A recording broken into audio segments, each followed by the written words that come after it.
Welcome to Flashback Friday on Harvesting Wisdom. Today, we revisit a powerful moment from our archives that continues to inspire sustainable change.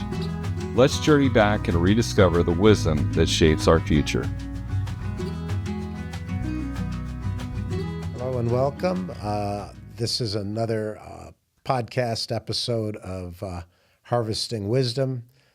My guest today is Peter Ellsworth. Peter is a full specialist and professor with the University of Arizona, Department of Entomology. Bugs. You're a bug guy? Yep. And the IPM coordinator and director, Arizona Pest Management Center, stationed out of the Maricopa Agriculture Center in Maricopa, Arizona. Leveraging applied insect ecology to develop sustainable and economically viable pest management strategies focused on science-based IPM solutions and ecological investigations, targeting key pests like Bernesia tabaci. Thank you. Yeah. Lygus hesperus. Hesperus. Yeah. Hesperus and Oh, you're not going to get that one. Pectinophora. Just say pink bollworm.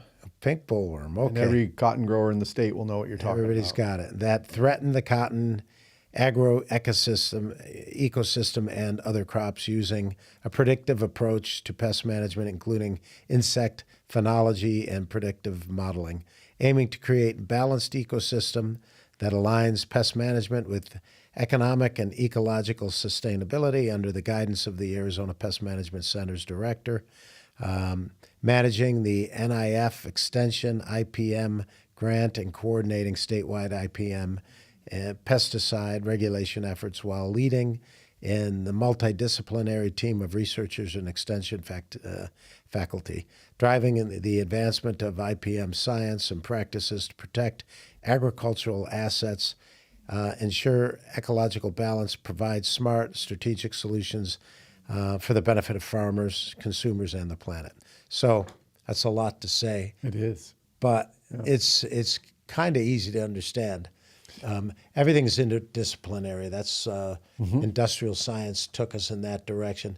And so really the key is the communication, right? And the being able to work with other people who specialize in these different things so that you're not going in any one particular direction. But and you and I have talked about, and I mean, this just opens up so many pathways for discussion. Absolutely. And we I think the last time we were talking about genetically modified stuff. And yesterday I was down at U of A talking with a professor from Purdue, been around a long time, just an amazing guy, and a team of people that he knows at U of A.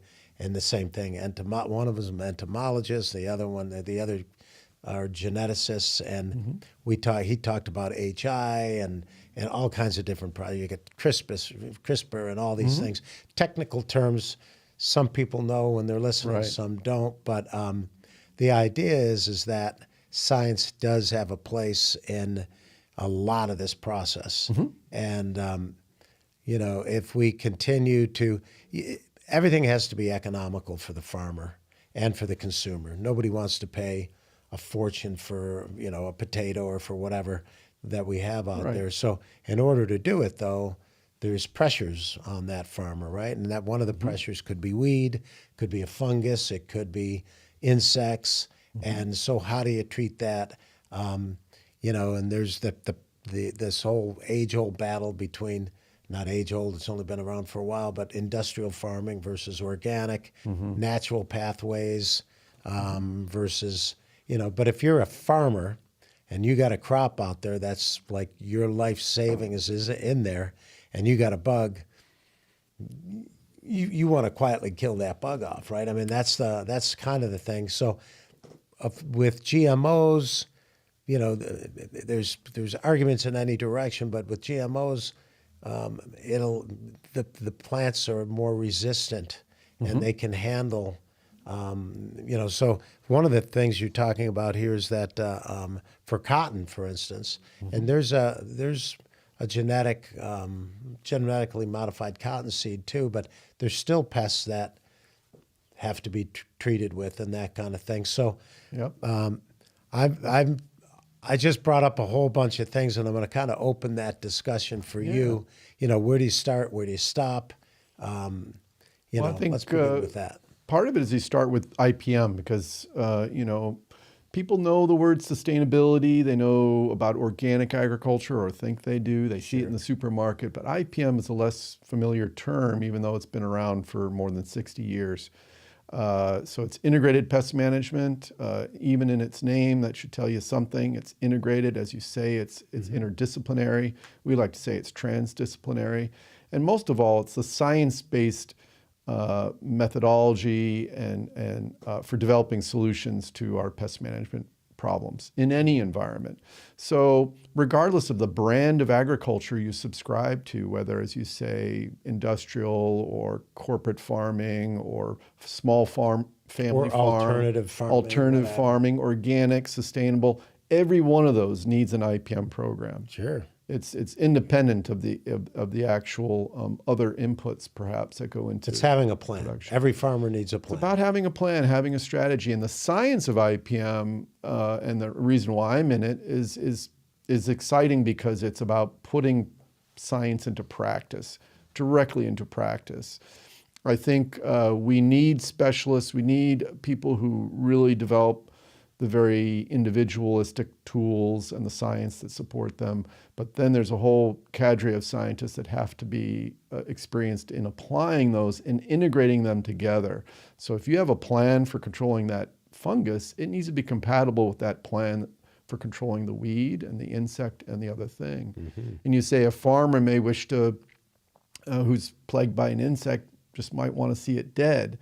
Well, integrated pest management takes a more holistic view, and it may involve a specific chemical control that will result in the death of that pest, but it also may involve the incorporation of cultural tactics, biological tactics, or other things that might not outright kill the animal, but may disable it from causing the damage that really harms, gives economic harm. We're having another predator Certainly, come yeah. in and do the job for you in a biological way, right? So, Right. but so how long you been doing this? How did you get a start on this, and what takes somebody? Because we do STEM gardens, right? That's for Right.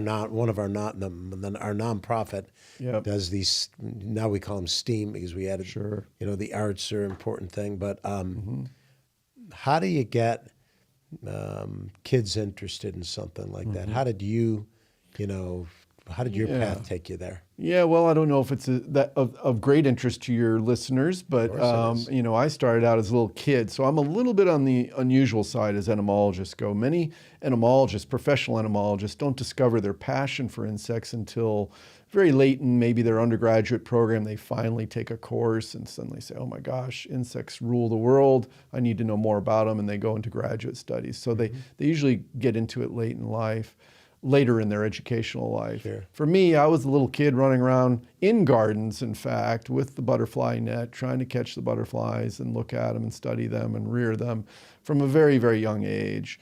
For me, it was an avocation. I never saw it as something that I would ever make a living doing until I finally went to college and realized, you can actually major in this science, and I did that as an undergraduate, which is unusual. So all three of my degrees, my undergraduate and my 2 graduate degrees, are all in entomology, and that's how I got there. But we grew up in a different time. You didn't have access to resources like we do today. True.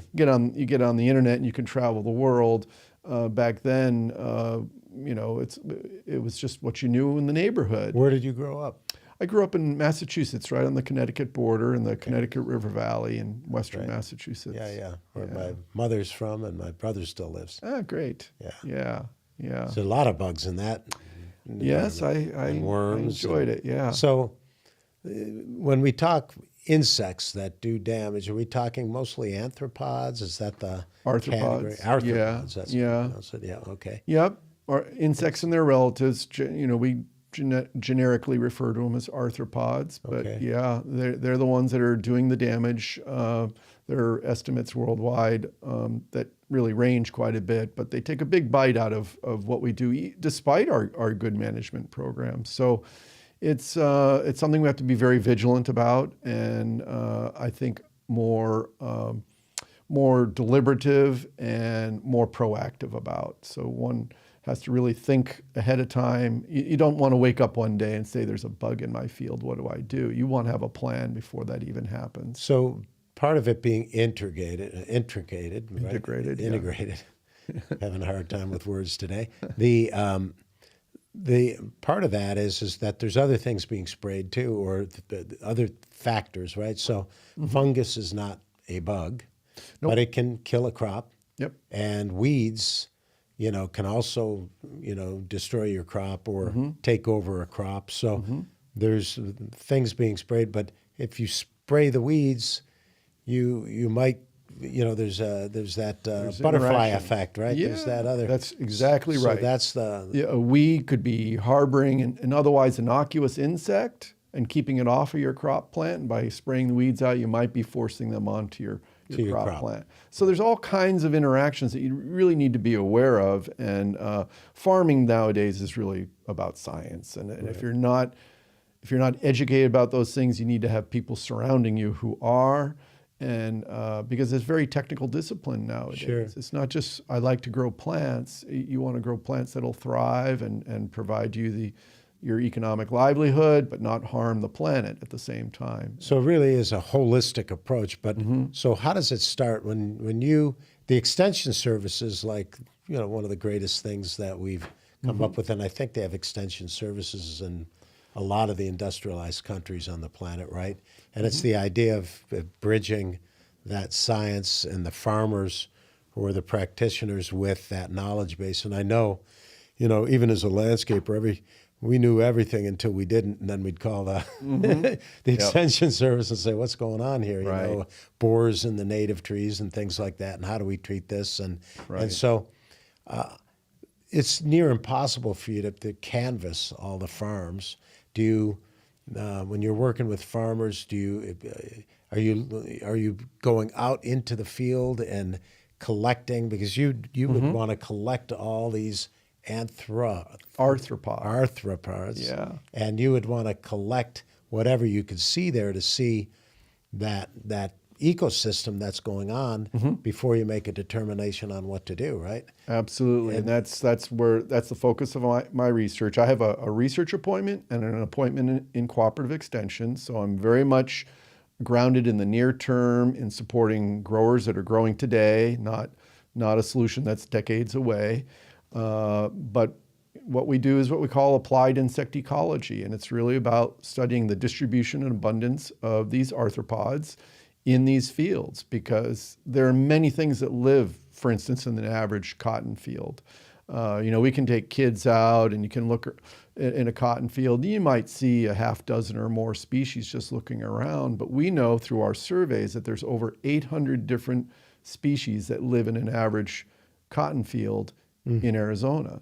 Well, by far, most of those are innocuous. By far, most of those are supporting the environment in other ways, whether they're detritivores, breaking down the byproducts of your production and returning them to the soil.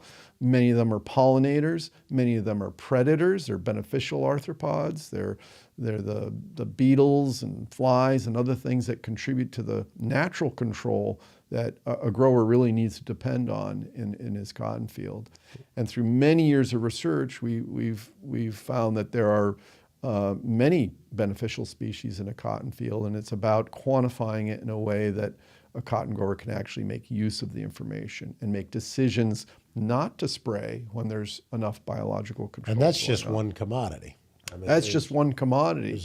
You have to be aware of everything else. That a farm is not just one commodity. It's a whole ecosystem. And even a plot is not a farm because it's in rotation. It's one crop after another. So do you get into crop rotation discussions with farmers to say, start with this one, do this one, and let this skip a season with this because you're getting a fungus or something? Is that part of the process too? Certainly, when you're talking about soil-borne diseases or nematodes, which live in the soil, rotation is a key control tactic, a cultural tactic that we would advise all growers to Cultural observe. tactic. That's Cultural a good term for tactic, it, yeah.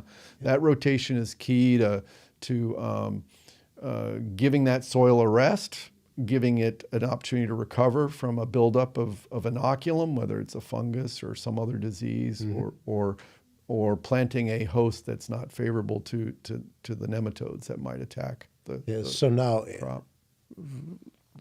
there's so many different environments and microenvironments in just Maricopa County, and then you go statewide, then you go national, then you go international. Some of these things, we live in a holistic world, right? The wind blows, and it's kind of crazy how I think prior to the Cavendish banana, there was I can't remember the species, but it got wiped out fast. I grew up in the East Coast, kind of in the Buffalo area, and we had Dutch elm disease. Yes. And we had the most beautiful 100-foot tall, monstrous trees.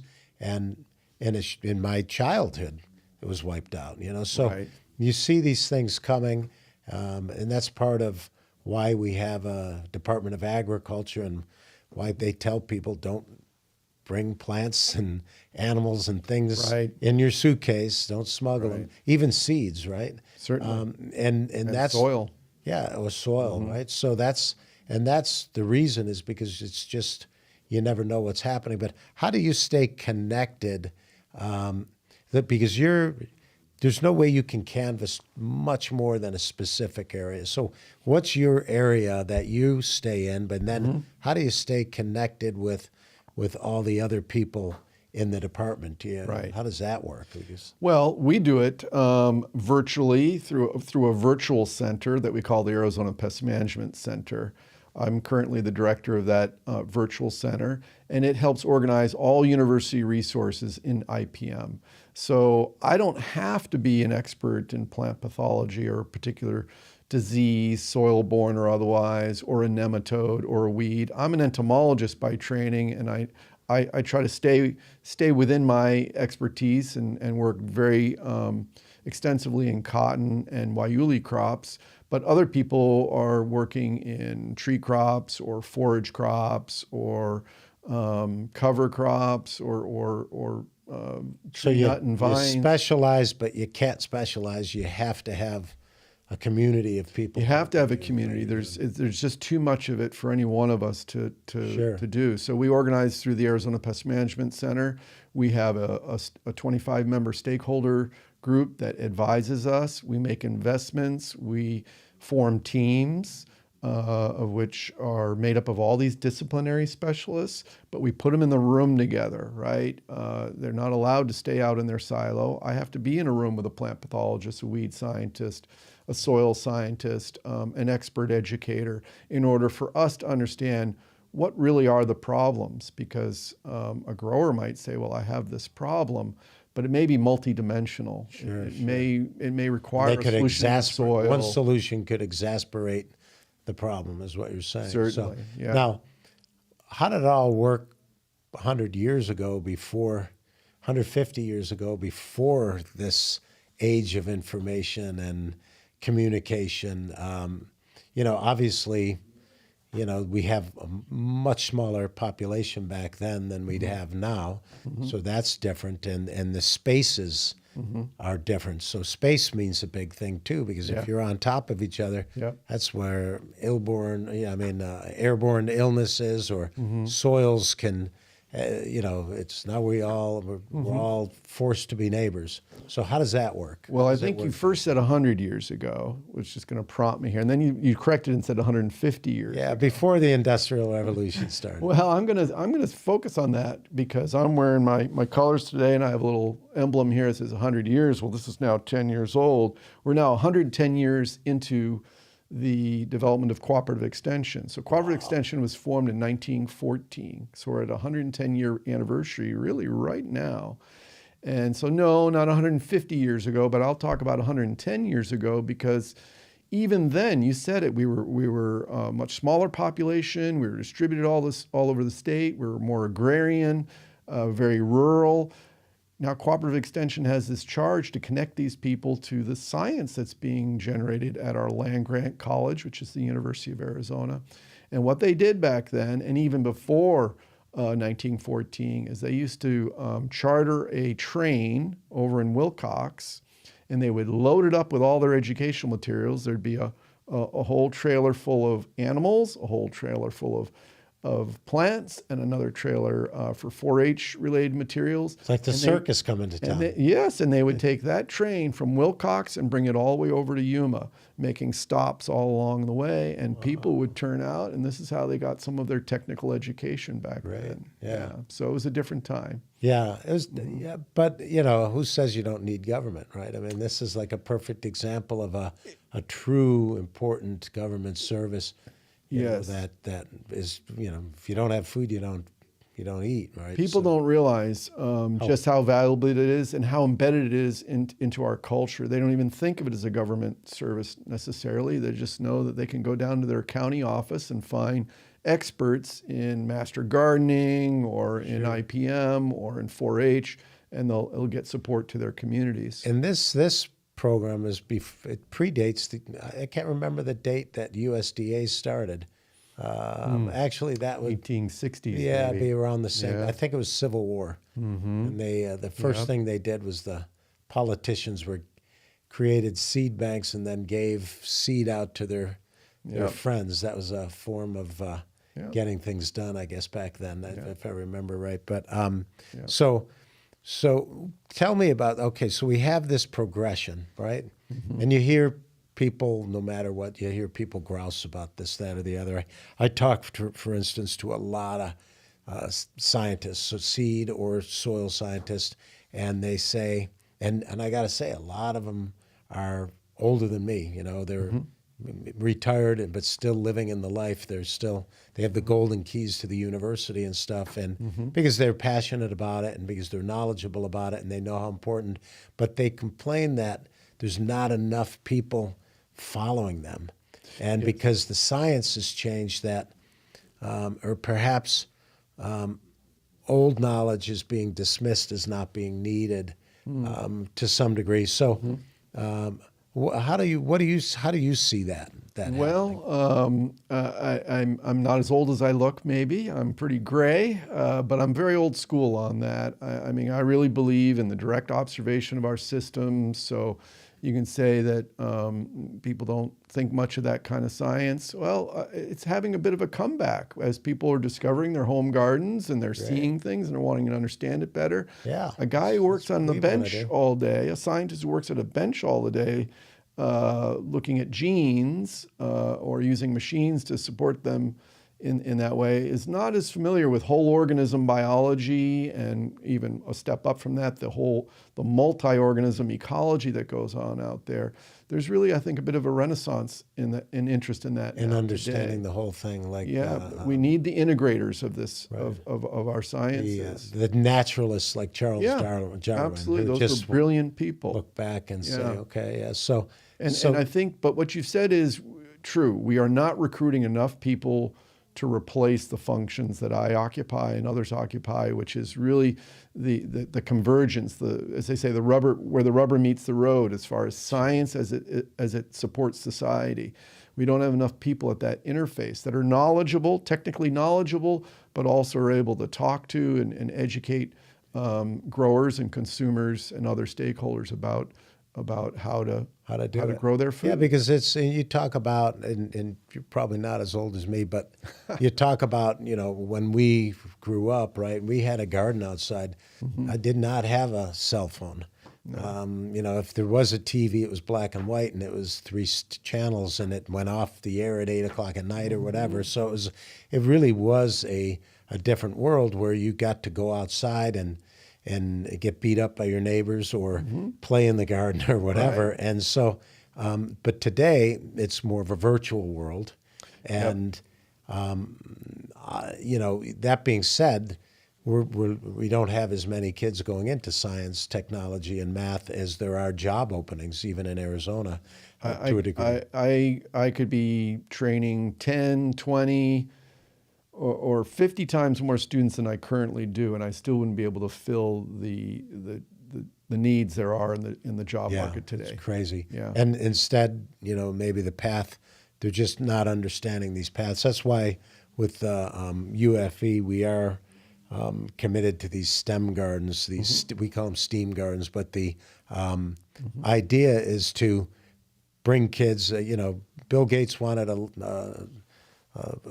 a device in front of every kid. I want them to put that device away and go back outside, and there should be a garden in every school, and it should be tied into curriculum and that kind of thing, just as a turn on, just to develop, for them to naturally have curiosity. Because I think once you're curious, like you were as a kid, you follow your curiosity and your passion, and things worked out pretty well. Right. So, okay, I'm going to shift. I'm going to pivot completely. All right. We got a tire in front of us, and we got a couple of plants. We do. And we've talked about Guayule before.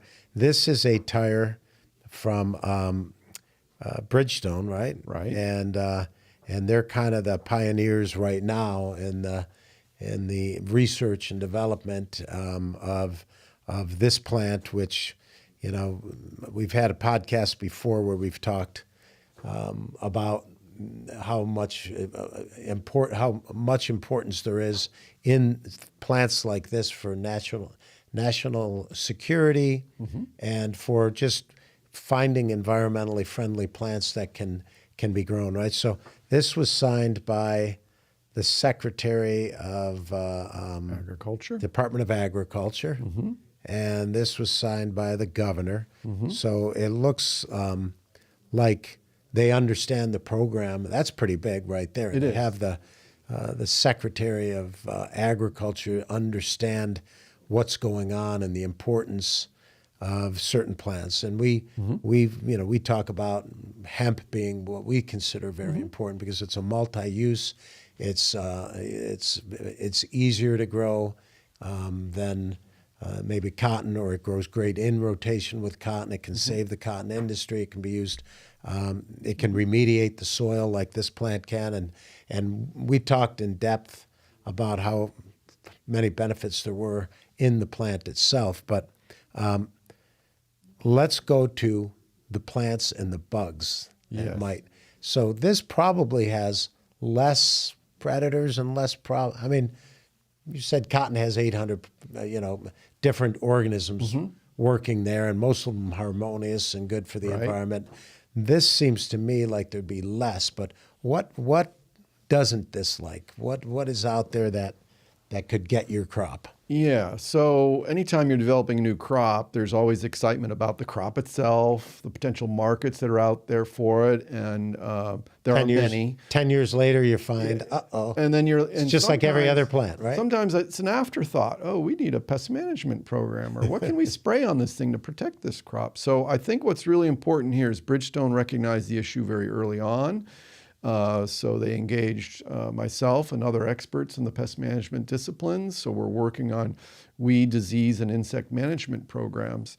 Now, the nice thing about Guayule, and I'm sure you learned this in your other broadcasts, it's a native plant. It's native to the Chihuahuan Desert. That's a desert that's not too far from here. They're very desert adapted. As a result, we find when we're cultivating native, I'll call it a native plant, they typically have fewer problems because that evolutionary race has already played out over millions of years. Yeah, that's a good way. And you now have a plant that grows in this environment with the arthropods and other things that are here.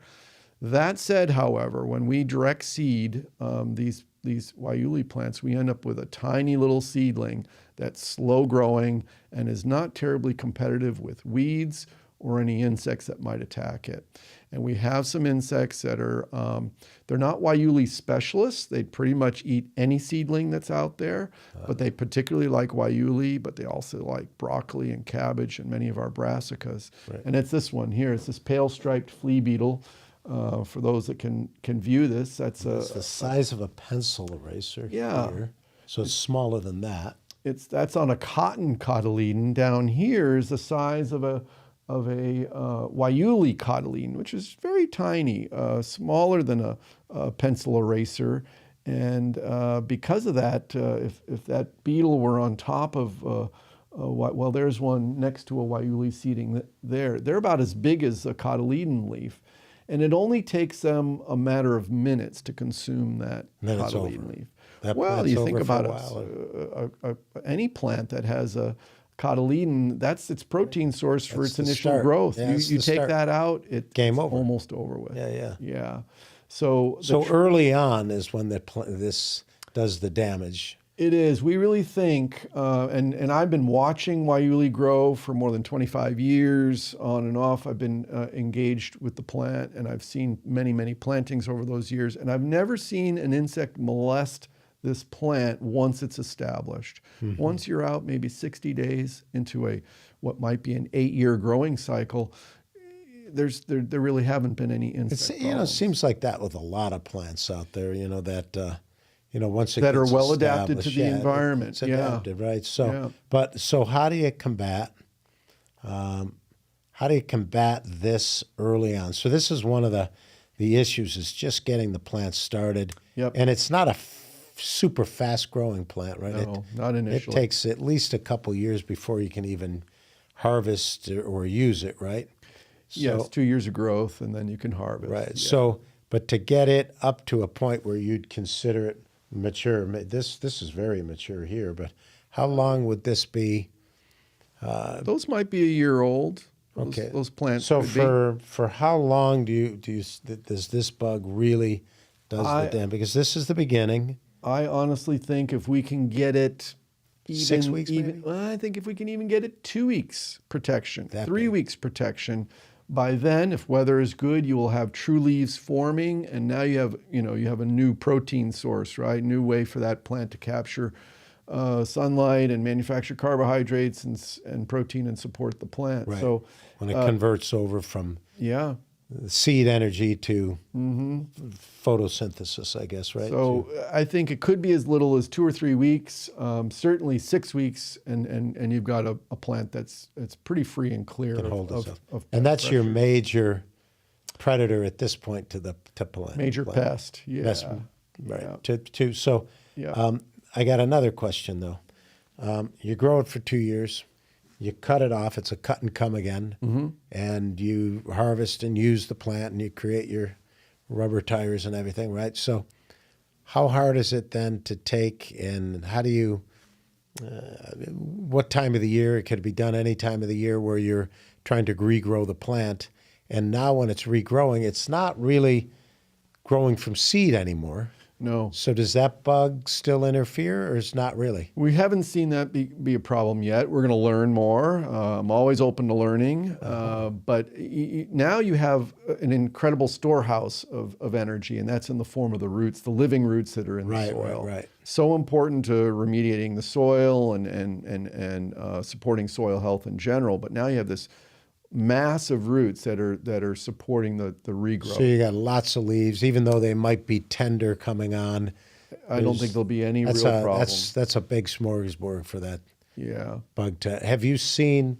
Is there a way to determine the infestation, the severity or the quantity of bugs that might come and hit a crop or a field, and how often do they reproduce? What's the both race? Great questions. There's not a lot we don't know about the immatures of this flea beetle. They're soil dwelling, but we don't know a lot about them. I haven't seen them. We don't have a rearing process for them. They certainly go through multiple generations a year. I forget the first part of your question, but it's a perennial pest. It's always going to be out there. It's native, okay? It's here. It molests lots of crop pests that are emerging as seedlings. The difference here is Guayule's a little bit slower growing when it gets started, and it's such a small cotyledon. Right. So with that food source early on, would that aid in the reproduction? Would they increase their flock, so to speak? Yep. And then more than likely they're getting their energy, and then they're laying eggs in the soil and continuing the development of their life cycle. But what is that life cycle from a standpoint? It's more than 6 weeks. It's before they become sadly, we really don't know on this Okay. species. Isn't that amazing? So while we're splitting genes and inserting can't genetic use content into Basic cells, observation, right? we don't have some of the basic biology worked out on these things, which is really Interesting. extraordinary. Yeah, because Yeah, it'd but I be would guess, if I had to guess, I'm going to say, and it would be a guess, it's probably got something on the order of about a month to 2 month life cycle.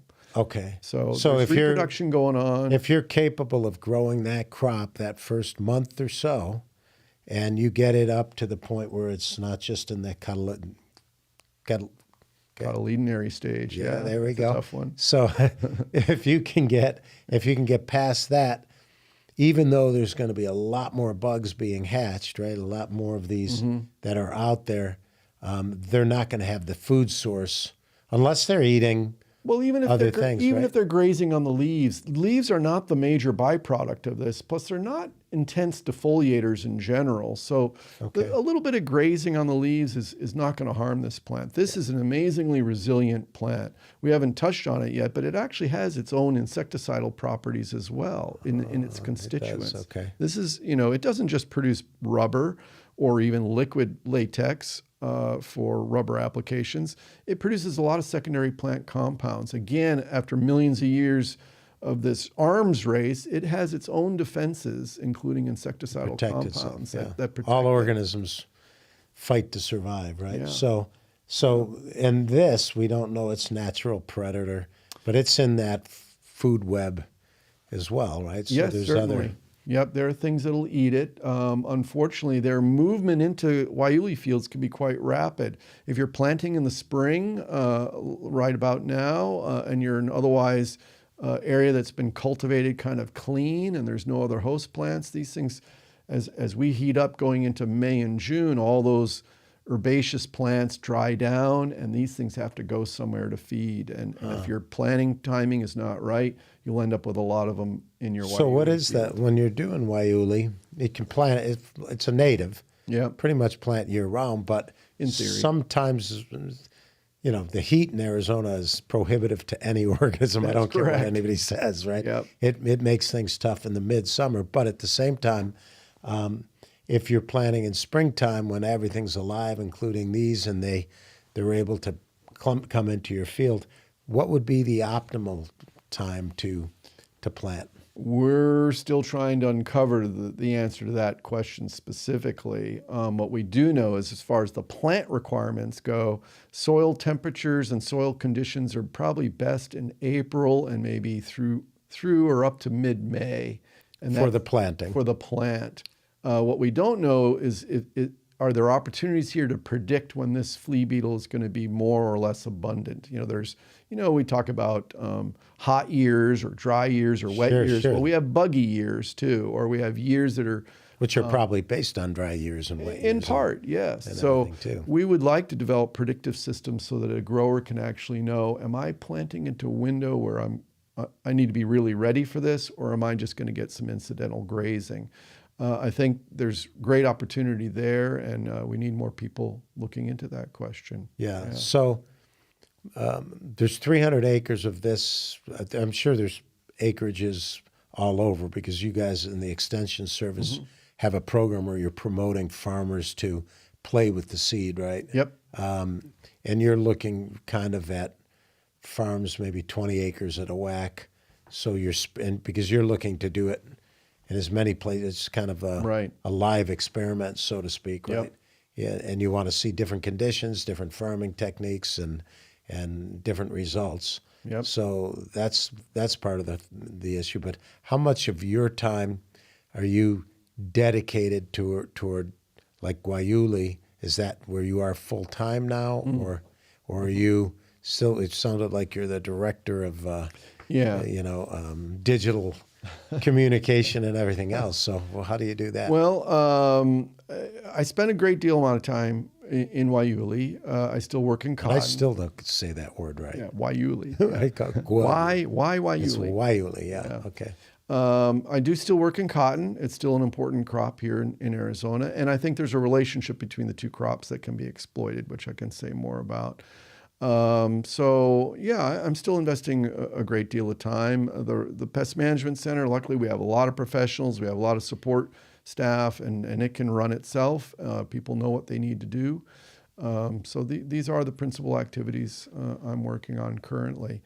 And there's an interesting relationship between cotton and Guayule. We did a study a little more than a decade ago now. We didn't have Guayule across the landscape, but we had plantings, sort of like you just described. We had plantings here and there around central Arizona, and we did a study of the landscape around them, out 3 kilometers, roughly 2 miles radius around them, and we examined the specific concentrations of different crops, and then which ones were influential on the pest distributions. And what we found out is the principal pest of cotton today is Lygus hesperus that you tried to say earlier on. Can I try it again? We call it the Lygus bug. It's a plant bug that sucks on the fruiting forms of cotton and reduces the amount of cotton that can be produced. It's the number one yield limiting pest of cotton today.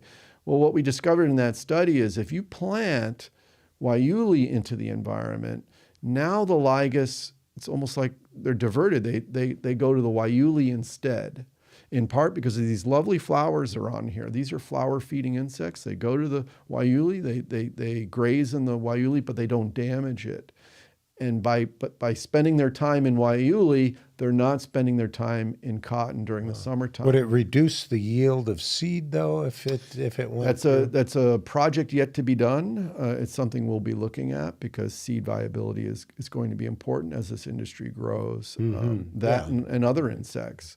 But for the moment, what we know is it's what we call an insensitive sink, meaning Guayule can mop up Lygus in the environment and keep them from going into the cotton. So here's another example. A lot of it's timing too, right? It's a specific time that cotton is maturing that you want to pull the bugs away. Yes, well, 2 of the major flowering plants that are in midsummer before the monsoons come on really good and green us up later on are going to be Guayule and cotton. Cotton at the same time, yeah. So these Lygus bugs need to live like anything else, so they're going to spend time where they like, and apparently they prefer to spend their time in Guayule where they don't do damage and less time in cotton as a result. So a cotton farmer putting in maybe rows of Guayule, or a field or two, off to the side or to the perimeter or whatever it may be, or right down the middle. We found the effects go out as far as about a kilometer away. So if you have a Guayule field within a kilometer of your cotton field, you're going to enjoy some additional protection against Lygus because they're going to be spending more time in the Guayule. So it's similar. We are working in hemp with the Soil Seed and Water, the company that I have, and it's that when you're doing hemp, there's a lot of different ways to do it. And what we've found is that growing the seed separate from when you grow the biomass is effective from a harvesting standpoint, because if you're growing the seed when you don't have as much daylight, right, the plant doesn't get that high. It flowers and it goes to seed quicker. And because of that, you can harvest it when it's shorter.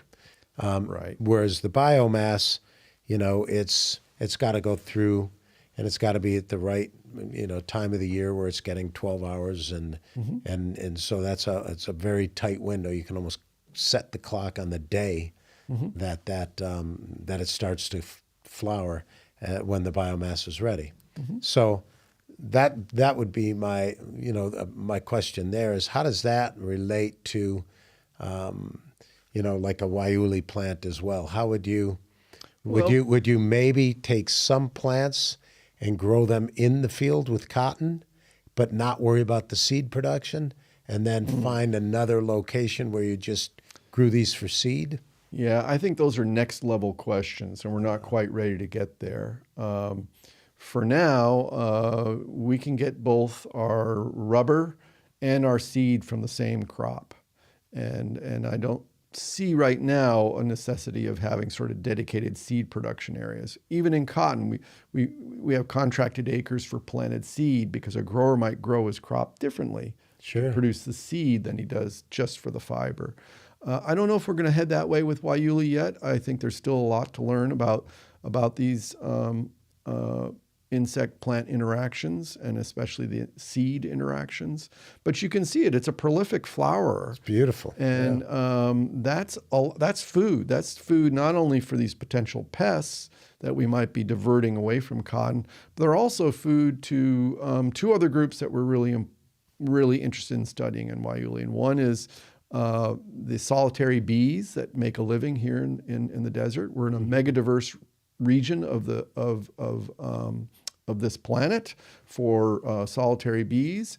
Many people at home may know the honey bee. That's a social bee that grows in hives with many individuals. Solitary bees are just that. They're solitary bees, but they're critical to the pollination services throughout the desert. Sure. And they're important even in crop plants. So we think the Guayule, the combination of the Guayule having living roots and undisturbed soils for protracted period of time. These are normally ground-dwelling bees, so that now they have undisturbed habitat in which to make their own nests. Combined with the prolific flowering as a food source will be a boon for certain solitary bees. Interesting. I didn't know they nested in soil like a wasp, like a Yes, ground wasp. many of them are ground-dwelling, not all, but many of them are ground-dwelling, and they're everywhere in our landscape, but people just don't notice them. But they're absolutely critical to the pollination services. So that's one group we're interested in. The other is the suite of predators. These are beneficial predators that feed on other arthropods, other insect pests, are also attracted to Guayule and grow well on Guayule, in part because of the floral resources that are available. Many of these predators that eat other insects, you can think of them as being meat eating, right? They're eating another animal. They also make a living by getting pollen resources as well. So having a lot of flowering to grow these predators on will make them regionally more abundant to other crops. Which is helpful for the ecosystem in total. So when you're studying, how do you pick the study? I mean, you've got a lot of different things in a lot of directions you can go in. This guy here, you're just keeping an eye on, probably not limiting the production of Guayule. However, you never know; it could get to become a problem, right? But you're really looking more at that ecosystem around the area. So you do have that one big property, 300 acres. It's kind of a good place to test and to look at. So how do you pick these studies that you do, whether or not you're doing a broad study or a narrow study? How do you do that? Well, I think the trick for the success of any extension program is to have a suite of approaches. So you have your real near-term studies, and we screen insecticides and other control methods, direct control methods, chemical control methods for this flea beetle. But then you have more intermediate term work where we're trying to understand the system better so we can advise growers about planting patterns, rotation practices, companion cropping, other non-chemical inputs for sustaining the ecology of the system. So how we make those decisions, it depends a lot on budget. On the budget, certainly. We have to have funding in order to do that. And thankfully, we have a Climate Smart grant that's supporting a lot of the work that we're doing in introducing growers to this crop. And then having the opportunities. And that's where having different growers in different parts of the state growing this, in using their methods, using their environment, their soils. They become an extension of that science as well, because they're practicing and they can say, hey, we think this is working or not or whatever. Right. And so have you been learning from them? Have you any specific examples of what maybe somebody who is growing on 20 acres in Yuma or up in further north has done? Well, what we learn, unfortunately, we learn a lot from our mistakes, right? So you really see it, for instance, if they haven't followed the basic recommendations for pre-plant tillage and field selection and pre-plant herbicide practices. If you don't take care of that, these, like any crop, can be overrun by weeds. So we've learned. And you got that short window to get these to maturity. So- Right. So again, it's a narrow window. Once this thing closes canopy and shades out the rows, weeds are really inconsequential. So yeah, we learn those sorts of things from growers. We're learning more about irrigation and the different ways to apply water that will either limit weed growth or save water or enhance plant growth and hopefully. And you make them follow root healthier. patterns that way to see Yeah. if one's better than another. Now you've got a kit of toys next to you. Yeah. What do you got in there? Anything Well, interesting? a lot of your listeners won't be able to see these things, but we saw the picture of the flea beetle. But there's a vial with a couple flea beetles in them. Oh, I love that. Small. Yeah, they are small, but they're large as flea beetles go. If you Sure, know how sure. big a flea is, which not everybody Yeah. knows, thankfully, they're bigger than fleas. But So this is something that kids could see with a naked eye, not a They naked could. eye. You don't need a microscope. they move quickly, though. They hop like a flea through the fields.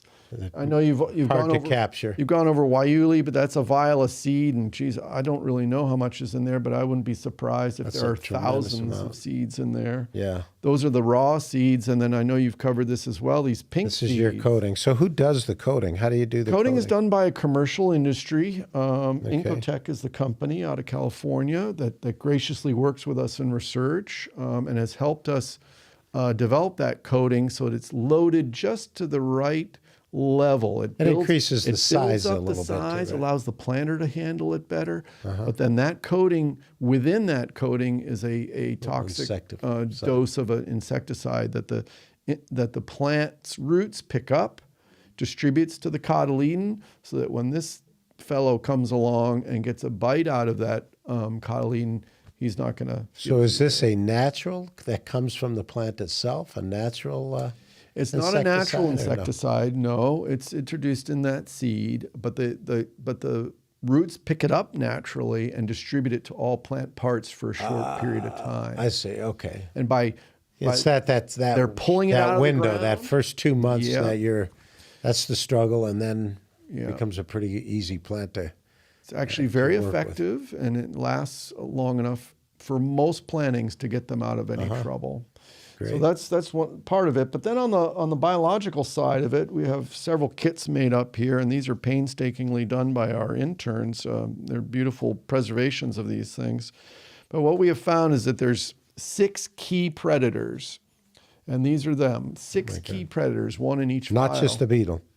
No. Oh, this guy's We're not big. talking about pests now. We're talking about the beneficials. These are the Oh, beneficials, these are your that beneficials. eat our pests. And there are 6 key species that drive the cotton system. And we have found that these are generalist predators, meaning they're omnivores. They'll eat anything they can get their hands on. Right.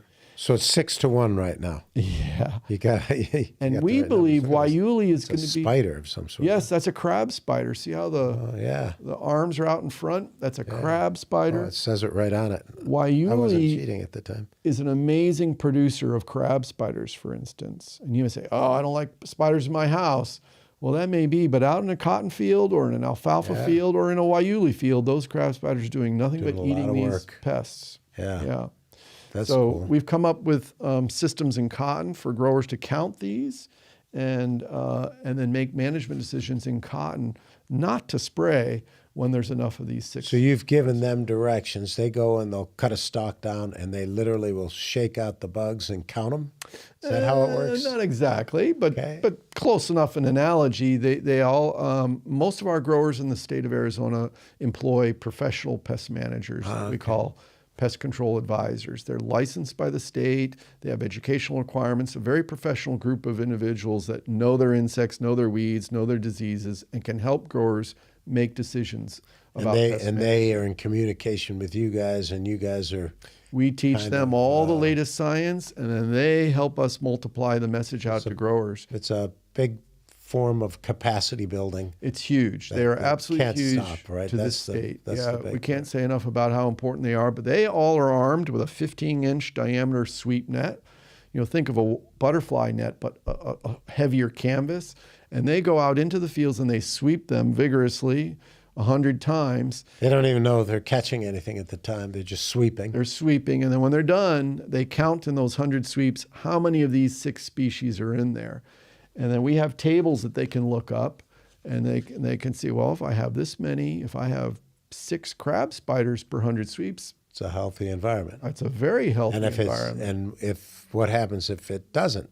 Well, if he's going through and he's finding none of these, then he knows that he's on track for a pest outbreak. And usually whiteflies are the beneficiaries. Whiteflies are pests of many crops, including in our gardens, and they are pests of cotton as well. And so there's an insecticide that needs to be employed to handle At that point, an insecticide would be used, and we actually recommend that they use what we call a selective insecticide. Yeah. So, Isn't it cool how science now has really, we all demonize herbicides and insecticides and things like that, but how much focus it is now, how much less is applied, and it's not just generally applied, whether or not you want to or not. These are not broad spectrum products. You now with the IPM know we need to spray or not need to spray, and if you need to spray, you've got we have very strategic chemistry, and I know, again, we're on a podcast, but some people might be able to see this table and at least tell that it's like a stoplight, right? You got green, yellow, and red. This is exactly what we give to growers, and that's a list of insecticides. The green ones, guess what? Those are the good ones. Those are the selective ones. Those are the ones that when they're deployed, they're only killing the pest species, and they're not killing these guys. They're not killing the good guys. Right. They're that specific. Yeah, well, they have to be, right? To keep that balance going, that natural balance. Yeah, absolutely. Yeah. So all you're doing is you're applying that selective insecticide to just tilt the balance a little more in favor of the good guys, the biocontrol agents, and then the system runs on its own. So it's really rare for a grower to have to spray more than about one time for an entire crop season in cotton. That's great. Now, the yellow are partially selective, so there may be some benefits of their use in protecting, but they're harming some of our natural enemies. And the red ones, we want to try to avoid the red ones because they're broad spectrum and they're going to kill most of the pests and they're going to kill a lot of the natural enemies too. Right. And you use those only in emergency situations. Right. But so I don't think people appreciate where the science has gone on that. Yeah. You've alluded to it. When I grew up, there wasn't a good pesticide. Most of them were dangerous to handle. And DDT back in the DDT is what we learned about. Although there's still people in parts of the world who say DDT was the only way to really kill the mosquitoes, which are creating malaria, right? Malaria. So we know it's not a great thing, and it was banned, but it's interesting to see that evolution and the fact that everything, I talk about this all the time, how everything is really going to the middle a little bit. It's a gray area now. It's not industrial. We don't live in the black and white. Right. It's not industrial versus organic. No. And if you fall prey to that, you're not understanding the adaptive process that is being followed. But right. Anyway, this was great. I do appreciate you, my guest Peter Ellsworth, and we're going to be doing more on this crop and what you guys do. We're going to try to do a podcast somewhere down in the future, and several months from now or a year from now, whatever, we're in your natural setting, so to speak, with the cameras, and love to continue with this because I think a lot of people will enjoy watching what we've talked about. So thank you for coming. Thank you so much for giving me the opportunity to. Even though you're all of you healthy scientists don't do a lot of drinking, but somebody will. So yes, for sure. Appreciate you having. And I love the tagline: "Food sovereignty through a community of gardens." There it is. That's great. It's all about community. Yep. Thanks so much. Thank you, Peter. Thank you for joining the Harvesting Wisdom podcast. Click subscribe and like for ongoing insightful conversations. Explore our webpage for show notes and additional resources. Visit our guests' webpage for deeper insights. Your engagement is the foundation of our journey, and until next time, keep pursuing wisdom.